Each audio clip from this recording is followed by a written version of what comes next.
muy agradecidos con el doctor Pineda y el comité que hizo posible este congreso, sobre todo que son 75 años que cumple la Asociación de Ginecología y Obstetricia del Atlántico. Yo voy a hablar de un tema que inicialmente me propusieron hablar solo de progesterona, pero para llegar a la progesterona tenemos antes que hablar de cómo es la utilización de los estrógenos. Entonces voy a hablar primero de estrógenos, luego de progesterona, para seguir así. Y todo esto viene de la mejora que ha habido en todos los centros de fertilidad en lo que tiene que ver con los procesos de congelación.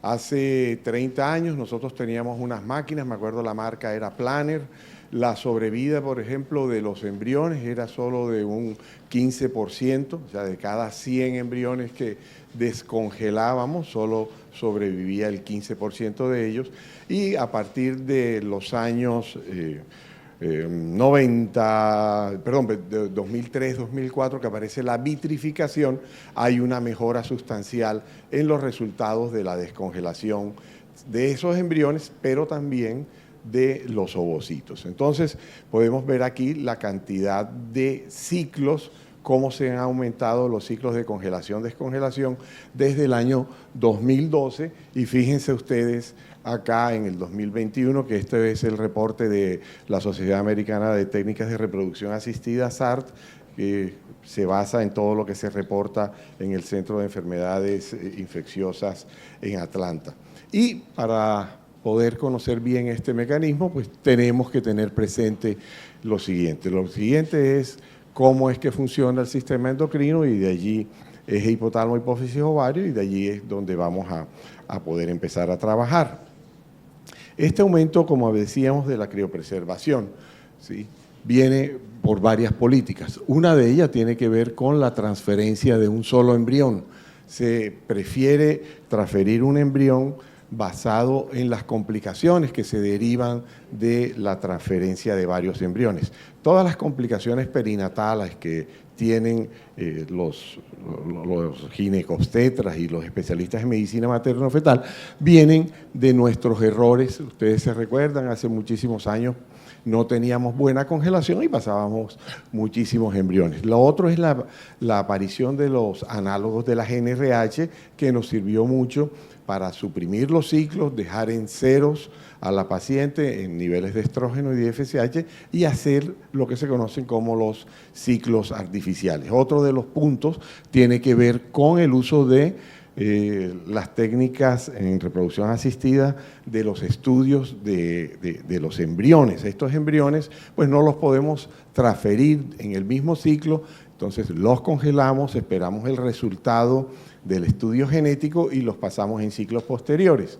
Los ciclos electivos segmentados son pacientes que no quieren todavía lograr su embarazo, pero son parejas estables o no tienen pareja, y congelamos sus embriones para posteriores transferencias más adelante. Y cuando hay algún tipo de condición adversa, ejemplo, estamos en un ciclo y ahí estamos preparando también el endometrio para transferir el embrión en el mismo ciclo y encontramos que hay líquido dentro de la cavidad uterina, no se puede realizar esa transferencia, por lo cual procedemos a realizar una congelación o una preservación en ese momento. Entonces, también tenemos que tener presente que hay una serie de indicaciones por los cuales hemos llegado a la congelación. Uno de ellos tiene que ver con la disminución del síndrome de hiperestimulación ovárica. Hace 30 años recordamos que muchas de nuestras pacientes, yo puedo, al igual que Guido y que Ricardo, que tenemos toda una vida dedicados a esto, pues recordar de que hay complicaciones que ya no las tenemos, por fortuna, pero una de ellas era el síndrome de hiperestimulación ovárica. Eran pacientes que tenían de pronto un mal diagnóstico o que se nos hiperestimulaban, pero no teníamos a la mano los antagonistas de la GnRH o hacer el pico endógeno con análogos de la GnRH. Otra de las ya lo había comentado, es la transferencia electiva de un embrión y ese embrión debe ser, pues generalmente lo que queremos es un embrión estudiado con estas pruebas de preimplantación y finalmente, pues esta práctica ha ido aumentando permanentemente durante los últimos años y nos enfrentamos entonces a qué es lo que vamos a querer hacer. Tenemos para la preparación el ciclo natural, lo que se conoce como el ciclo natural asistido y los ciclos artificiales. Cada uno de ellos tiene una indicación. Entonces me voy a ir primero con los ciclos naturales y posteriormente voy a hablar de los ciclos artificiales. Los ciclos naturales son las mujeres que tienen función ovárica y el ciclo lo podemos dividir básicamente en la fase folicular, es el ciclo natural en el cual nosotros vamos a vigilar el desarrollo del crecimiento folicular y vamos a ver el momento del pico de la LH y allí vamos a saber cuándo es el día 0 y 5 o 6 días después vamos a hacer la transferencia del embrión. Ciclo natural. Ciclo natural asistido es aquel en el que hacemos el desarrollo folicular, vemos en qué momento ese folículo está en 18 y tenemos un endometrio de 8 milímetros o más, aplicamos la HCG para asegurarnos qué día se produce, ¿sí?, la ruptura folicular, que eso corresponde al día 0. Y 5 días más tarde, 6 días más tarde, hacemos la transferencia del embrión. Y finalmente, el de fase folicular es cuando nosotros llamamos ciclo natural asistido. Y eso lo hemos visto ahora que no tenemos estrógenos en el país, una de las ventajas del nuevo gobierno. Entonces nosotros en el día 4, 6, 8 y 9 aplicamos 75 unidades de FSH o empezamos a darle letrozol, vamos a inducir una ovulación en el día 9 y 10, vamos a hacer las ecografías respectivas, vamos a ver cuándo vamos a realizar la aplicación del HCG y 5 o 6 días más tarde vamos a la aplicación, a la transferencia embrionaria. En el ciclo artificial lo hacemos en pacientes que no tienen función ovárica, son aquellas pacientes que ya están menopáusicas, que tuvieron de pronto una insuficiencia ovárica prematura, o aquellas pacientes que tienen endometriosis y adenomiosis. Nosotros utilizamos análogos de GnRH para disminuir toda esa cantidad de sustancias que hay en la endometriosis que alteran en los procesos de implantación. De igual manera, en las pacientes con adenomiosis vemos una disminución del volumen uterino. Entonces, ya tenemos la paciente, no tiene función ovárica, podemos dos cosas. Uno, la que no tiene absolutamente nada de función ovárica, 1 o 2 ciclos antes hemos visto cómo es su comportamiento haciéndole el ejercicio, porque si están en amenorrea durante mucho tiempo, su útero va a ser un útero pequeñito. Entonces, hacemos un ciclo de estimulación, vemos cómo crece y ya la preparamos para la transferencia. Lo otro es lo que tiene que ver con la suplementación con progesterona en los casos de estas pacientes y cuándo se le va a iniciar. Eso lo vamos a ver más adelante, pero adelantándome un poco, esta preparación se puede hacer de dos maneras. Una, se puede hacer por vía vaginal. Entonces, desde el día que empezamos la progesterona, se considera el día 0 y 5 o 6 días después hacemos la transferencia. La progesterona la podemos administrar por vía vaginal únicamente o podemos administrar por vía subcutánea o por vía intramuscular, siendo esta última bastante molesta para las pacientes por progesterona oleosa. Actualmente nosotros estamos haciendo una combinación de vía vaginal con vía subcutánea y nos dan unos excelentes niveles de progesterona, los cuales medimos el día antes de la, no el día de, sino el día antes de la transferencia del blastocisto. Si los niveles se encuentran por encima nosotros utilizamos 10, nuestro corte es en 10, las publicaciones unas dicen 8.8, el famoso trabajo de Elena Labarta, la del IBI, Elena dice que es de 9, nosotros utilizamos un corte de 10 y tenemos lo que se llama un rescate de fase lútea. Si nuestros niveles están por debajo, los pasamos a administración intramuscular o administración. Bueno, ya una vez aclarando este concepto, entonces nos tenemos que mover de un endometrio que no tiene ningún tipo de preparación porque no tiene función, a aquella que tiene función, que puede ser en ciclo natural, la de preparación totalmente artificial, y la del ciclo estimulado, en el cual podemos utilizar gonadotropinas o podemos utilizar letrozol. Nosotros no utilizamos, y no lo utilizamos hace muchísimos años, citrato de clomifeno. Basado en uno de los estudios de nuestro querido y recordado colega y paisano, el doctor Carlos Morán, que falleció hace unos años de COVID. Uno de los trabajos de Carlos cuando estaba con Ricardo Asís en Birmingham fue que había un efecto negativo del crecimiento endometrial cuando administraban citrato de clomifeno. Y aquí llegamos a esta espina de pescado en el cual, como estamos haciendo preparaciones, estas preparaciones tienen cosas buenas y cosas malas. Cuando hacemos un ciclo exógeno, dentro de las cosas malas que hay, es que hay una cantidad de complicaciones perinatales que nosotros debemos manifestarle a nuestros colegas, que son los que van a recibir a nuestras pacientes. Ya hay muchísimas publicaciones que nos indican de que cuando hay un cuerpo lúteo ausente, ¿sí?, cuando no hay cuerpo lúteo, no se van a liberar una cantidad de sustancias, relaxinas, sustancias inhibidoras, estimuladoras, etcétera, y tienen una mayor prevalencia de este tipo de alteraciones, como son los defectos de la implantación, como la hipertensión arterial inducida por el embarazo. Recordar que al comienzo, al liberarse de las sustancias del cuerpo lúteo, básicamente lo que hacen es protección renal y protección cardiovascular. Al inicio, ¿sí?, el cuerpo lúteo suelta una cantidad de sustancias. Entonces, cada una de ellas tiene unos pros y unas contras, ¿sí? Entonces, vamos a tratar de ver cuáles son los pros en los ciclos naturales, en los ciclos asistidos, ¿sí?, cómo son las tasas, cómo son los resultados obstétricos cuando utilizamos alguno de estos métodos, y cuáles son los que tienen algún tipo de complicación. Una de las quejas que tenemos de nuestros embriólogos es que si nosotros no logramos controlar bien ese ciclo de preparación, de estimulación, pues pronto cae un domingo o un sábado. Entonces siempre se nos quejan nuestros embriólogos de que en lo posible tratemos de que ese de sábado o de domingo lo pasemos para un lunes.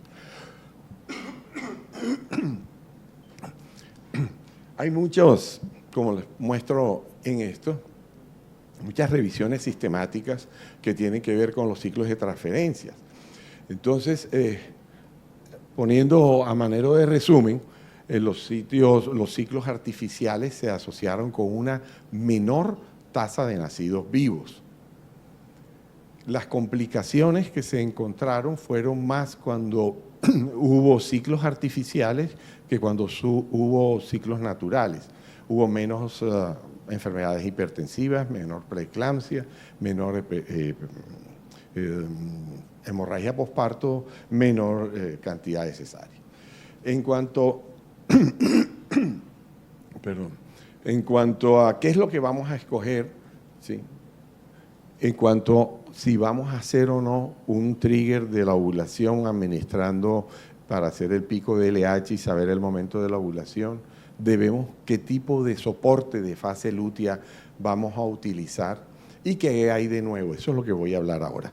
Este es un trabajo que hace una comparación, son 38.000 casos que analizaron los del grupo IBI, y vemos en la barra oscura, para no entrar en detalle, la barra oscura, ¿sí?, es la que se conoce como el ciclo natural, y el ciclo artificial es esta. Y vemos que hay una diferencia significativa en cuanto a las tasas de embarazo, ¿sí? Esto lo presentaron ellos en el ESRE del año 2023 y supremamente interesante este trabajo de ellos, como todos los que ellos presentan.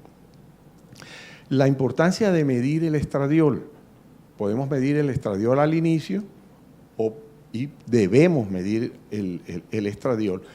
Y miren, Cuando los niveles de estradiol el día de la transferencia estaban por debajo de 292, la tasa de embarazo fue de un 40%. Cuando estuvo para nosotros es entre 300 y 500, la tasa de embarazo fue del 60%.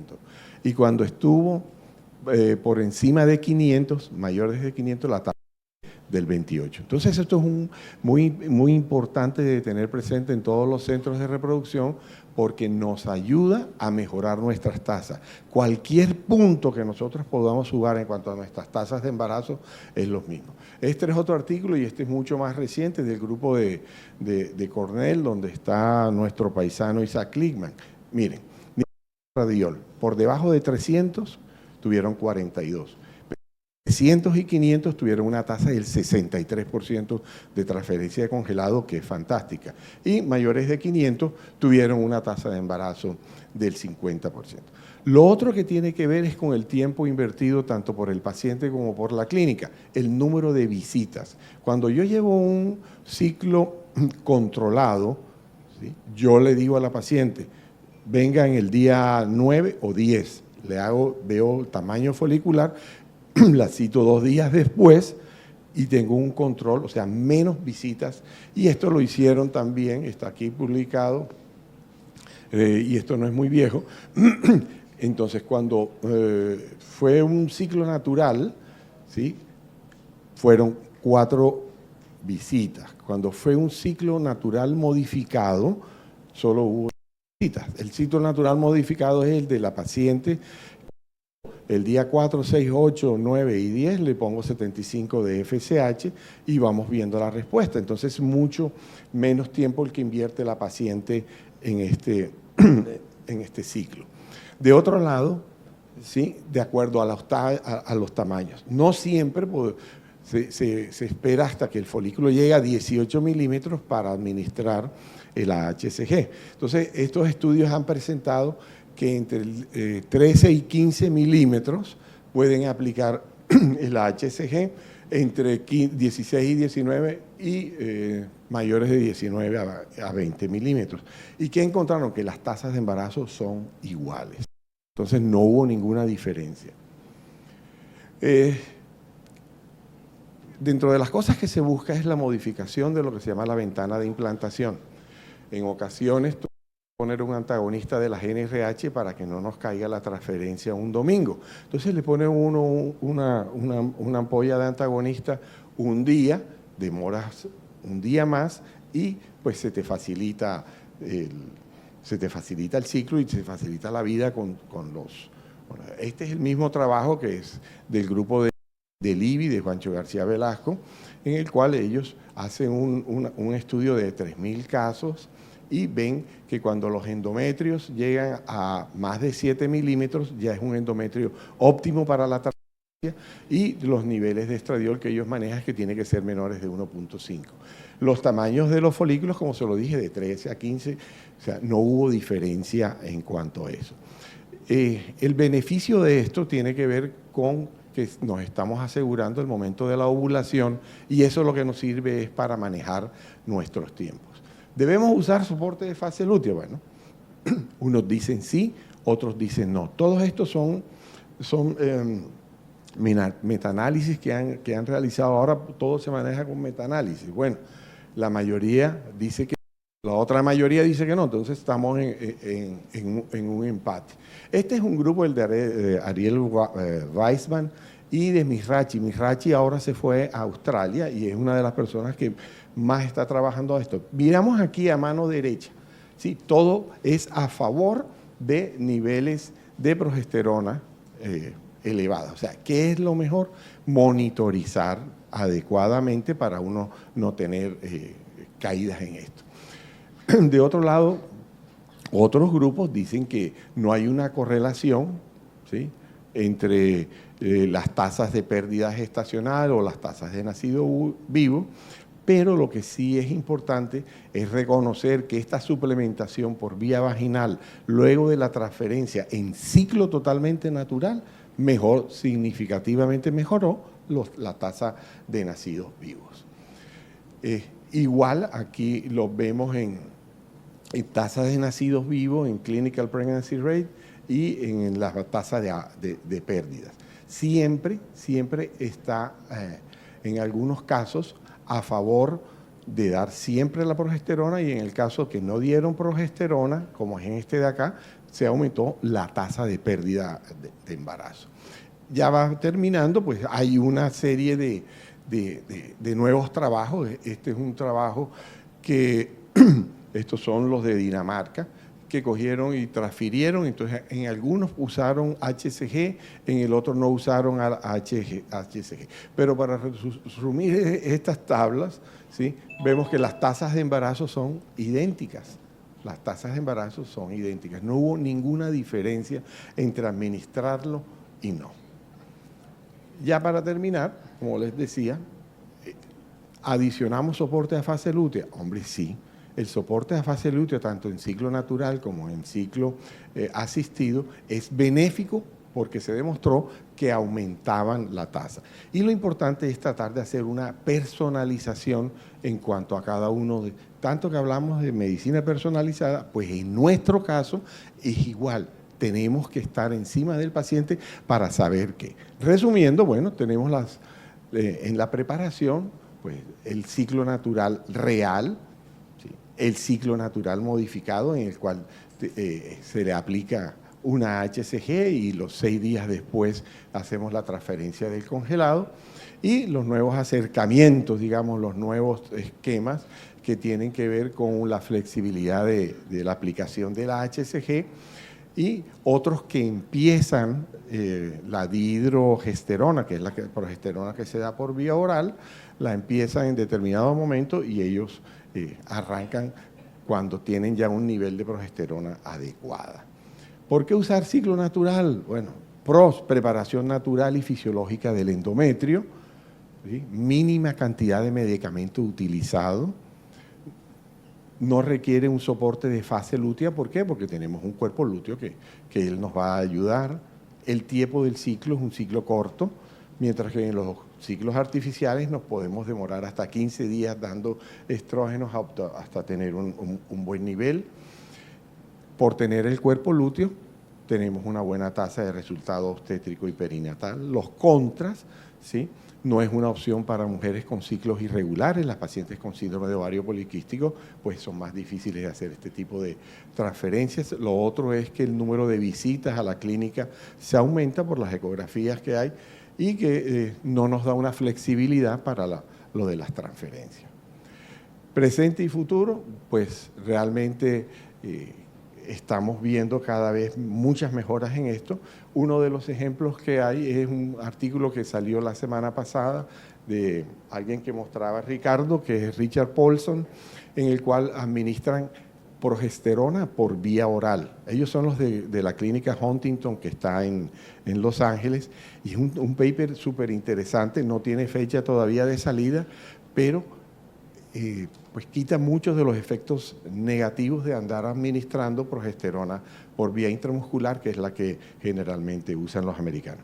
Esto, primero que todo, yo tengo que dar gracias a toda esta cantidad de gente que siempre nos ha apoyado, que es la gente que está con nosotros, que esperamos que en siguientes congresos pues vengan ellos, que son la generación de relevo. Esto es lo más importante, la generación de relevo, para que podamos seguir adelante los que trabajamos en reproducción. Y muchísimas gracias por invitarme a participar con ustedes. Muy amables.